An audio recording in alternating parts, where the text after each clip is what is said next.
I went from school to going just working around Australia and being a hippie and that when it was all new. We were travelling around working. We lived on a commune up in northern Queensland for a while and all that.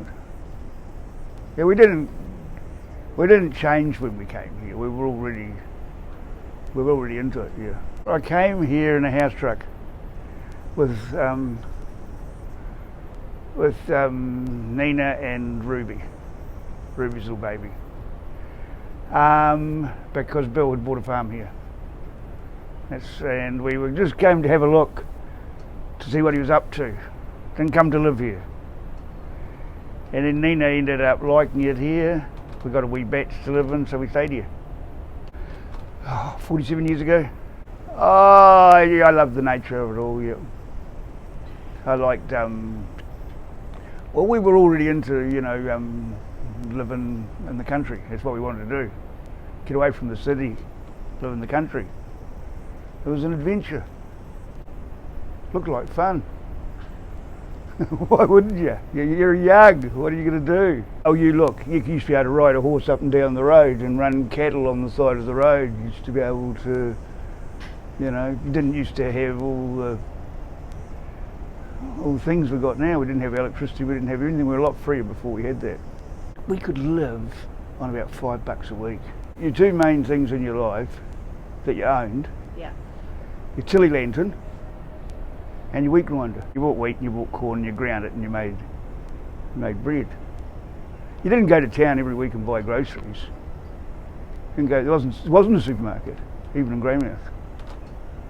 Feely's. We went to Feely's. It was a grocery shop, and we had our own, bulk food co-op thingamy that we did.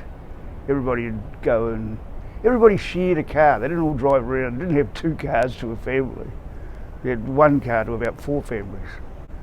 Like Nina, we had a home birth in a little hut with no facilities whatsoever. Really, had a coal range. Went into Westport, bought a horse for $70 off Charlie Martin. Sharon, she found it for me.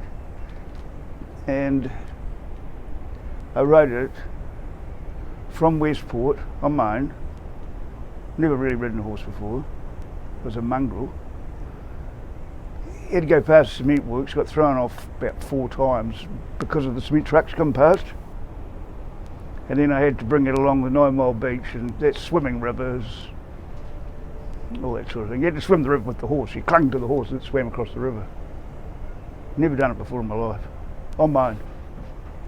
And we never had a bathroom in the old days. I don't know where we used to bath.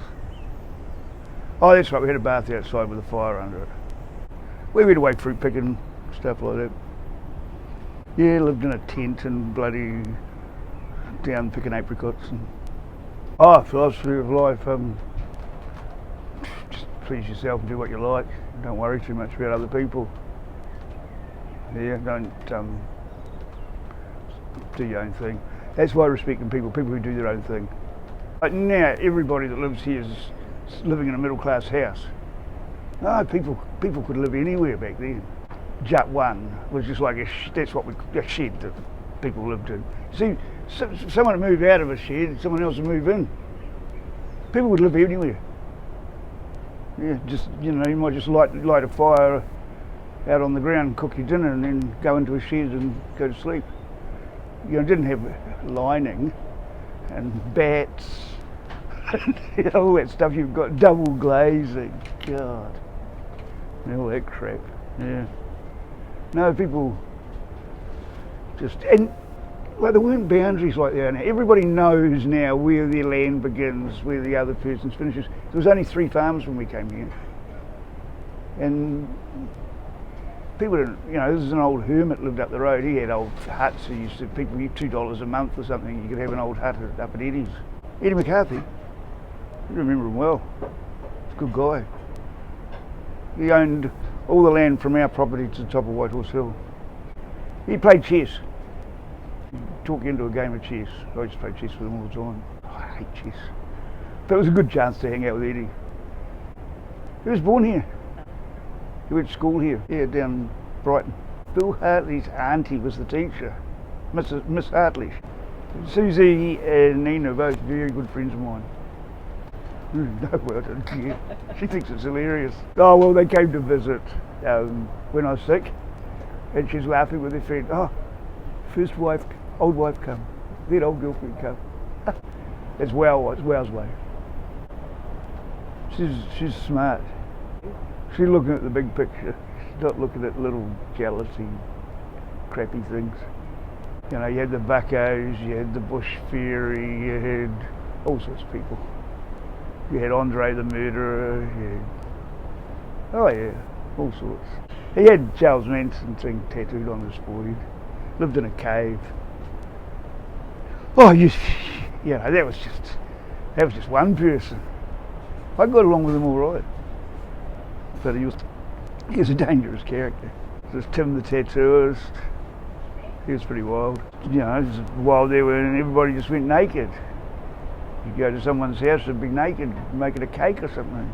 Swim the horses under the river all naked and no worries at all. No hippies in their bathing costumes. But they're all young and beautiful, so it was fine, but not now. We've all got bathing costumes now. Full piece, wetsuits. Yeah, we worked on the track gangs. Like if you wanted to go up to the ballroom when we first came here, you had to walk up the river and climb over where waterfalls and shit. There was the track wasn't there it might have been benched, but it was all overgrown. You couldn't walk on it. Did that for a year. Yeah, it was great. A bus come down from Westport with all these young dudes on it, guys and women, and picked up anyone who was wanting to do it. It was a work scheme instead of being on the dole. And so we all got to know each other, got to know more people, more parties, more fun. 8 years at the pub. Working there cleaning the bloody thing. And then crayfishing down Bombay, I went down there. You fly from Jackson's and it's the wildest bloody thing. We fly out into the water and go crayfishing in the most dangerous waters imaginable. Oh, it's money. Yeah, and the adventure, sure. Went and had a look at a whole lot of religion. I've never joined I've never had a guru or any shit like that. But I've seen it all. I've been along to Bill's Divine Light mission when he was into it. I've been to Spar's Orange one. Checked it out. A few hot chicks. Yeah. But honestly, what a load of nonsense. Our idea of having a market was completely different. It's a whole new thing. It's great. Proud of it actually. You get people back together, having fun together. Yeah, no, the music's great. It's one of the best things. Yeah, and the Wednesday night's fantastic. Wednesdays and Sunday night, they're fantastic. Yeah, pretty much we've got Bill to thank for a lot of it. Like, it's my idea to have the market, but without Bill backing me, and like you can totally rely on Bill. He's totally reliable. He's not going to just not turn up or something. You know, so I couldn't have really done it without Bill. And the Wednesday night's all about Bill. Well, this is the best place in the world. The world's not working. It's not working. We came here because we knew that was going to happen. We knew that it wasn't sustainable. So we came here and lived here. Get away from it. This is about as far away from the world as you can get here. Well, it was. The friendship I've got with Robbie and Bill and Nina, and that's what's important to me. You know, we all love each other. You know, at the end of the day, that's how it is. You know, like, you know, when all that free love thing hit and that, everybody looks back on it now, especially people that it didn't happen, and they go, oh, look, weren't they naughty? They were all shagging around and all that. The truth was, there's a whole area of people that all fell in love with each other. That's what happened. They didn't all have dirty sex or something. They all loved each other.